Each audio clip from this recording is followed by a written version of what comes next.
Olá, gente. Eu sou o pastor Lauro Rossini Otonicar, sou membro da Ordem dos Pastores Batistas do Brasil. Minha formação acadêmica conta com bacharelado em teologia e mestrado em educação cristã. Digo isso para dar sentido ao afirmar que os temas sociais, políticos e religiosos que trato são do ponto de vista de uma ética cristã. O tema que eu vou discorrer é Deus Criador e a teoria da evolução das espécies. Por falta de fundamentos e de um tanto de massa cinzenta, e até de pesquisa bíblica, a teoria da evolução das espécies de Darwin está fadada ao mesmo futuro de outra qualquer que nasce, vive e morre na teoria, pois não teve como evoluir, e ao passo que a ciência avança, por exemplo, a comprovação científica do DNA mitocondrial.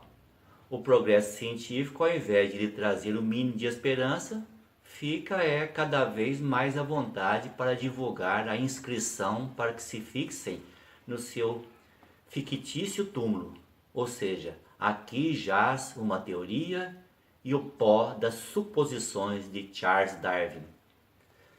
Já Deus na criação do universo, de modo especial todas as espécies vivas na Terra, e dentre elas a dos seres humanos criados à sua imagem e semelhança, somos, por isso, o melhor dos efeitos da causa do Senhor que tudo criou, conforme descreve, por exemplo, o livro de Gênesis no capítulo 1 e 2.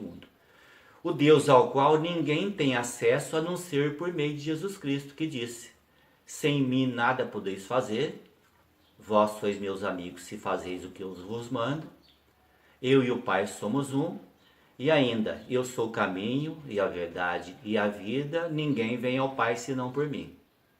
Isso está descrito no Evangelho de João, no capítulo 14 e 15.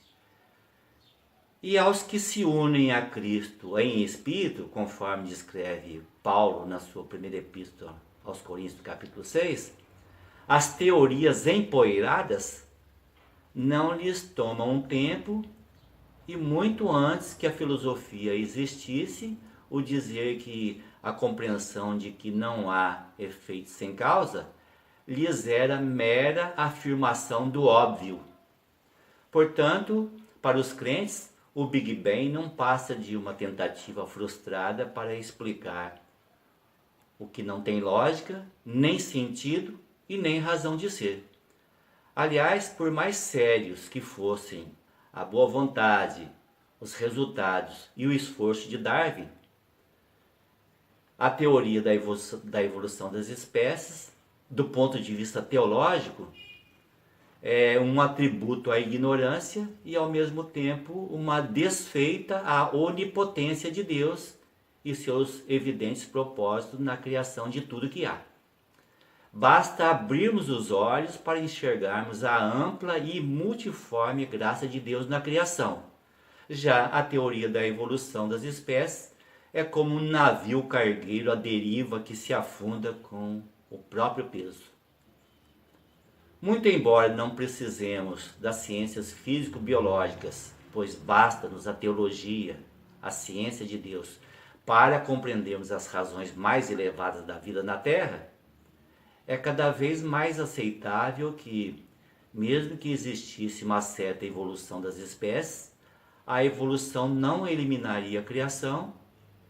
E ainda, a ciência tem comprovado que não há evolução, mas apenas uma modificação em certas espécies, o que é muito visível, satisfatório e não interfere no modo criacionista.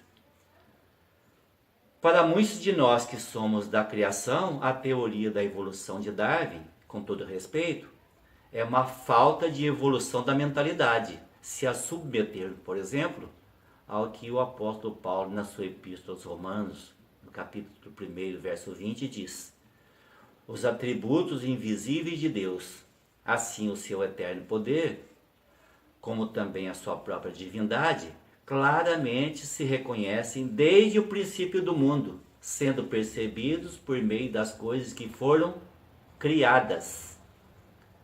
Se até a própria natureza nos faz o favor de revelar muito do que Deus é, e não nos falta a revelação especial das Sagradas Escrituras sobre o que Deus fez no decurso da história por 6 milênios, fatos vistos até hoje nas evidências das obras de Deus no mundo, resta-nos dizer que a teoria da evolução das espécies e todos que nela acreditam são dignos de compaixão e cuidado.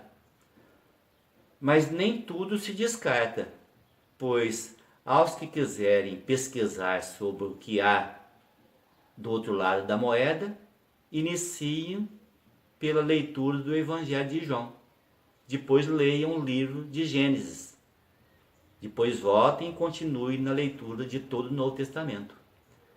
Temos a certeza de que é oferecida a todos a oportunidade de receberem muitas bênçãos de Deus à medida que glorifiquem com isso ao Senhor Jesus Cristo. Pois diz João no seu Evangelho, no capítulo 1, verso 3. Todas as coisas foram feitas por intermédio dele, Jesus, e sem ele, nada do que foi feito se fez. Compartilhe esse vídeo com seus amigos. Vocês estarão cooperando na expansão do Reino de Deus no mundo. Inscrevam-se no canal Razões que Nutrem a Fé. Nós agradecemos pela gentileza. E que a graça do nosso Senhor e Salvador Jesus Cristo seja com todos que temem a Deus.